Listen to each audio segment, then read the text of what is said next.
साथी रे महुआ डार तले। तोर संग हंस दे हूँ चंदा रात भरे। नदी किनारे बैठे,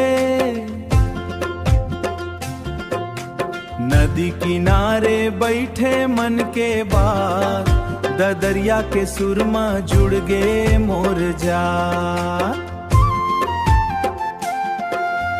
धान के बाली झूमे पुरवा हवा चले, तोर मीठ बोली सुन के मनवार डोले। तोर मीठ बोली सुन के मनवार डोले। बांसुरी के तान मा गूंजे गाँव गली, रंग भर सावन जैसे तोर हंसी खिली।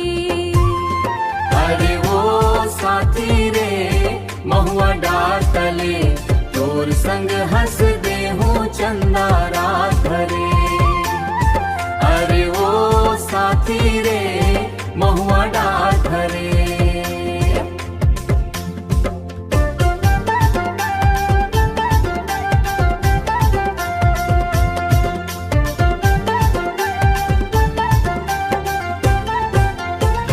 माटी के खुशबू माँ बस गे तोर नाव, मोर सपना के डोरी जुड़ गे तोर गाँव।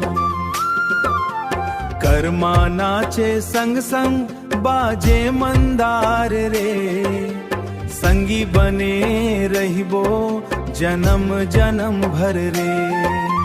सूरज जैसे चमके तोर सुघर रूप, देखत देखत मोला भूले दिन अवधू। आमा के बगिया मन कोयलिया गावे, मोर दिल के कहानी धीरे धीरे बतावे। अरे वो साथी रे महुआ डार तले, ददरिया के सुरमा दिलवा मोर पले। नदी किनारे गूंजे प्यार के बात रे, छत्तीसगढ़ महके तोर मोर साथी रे। अरे वो साथी रे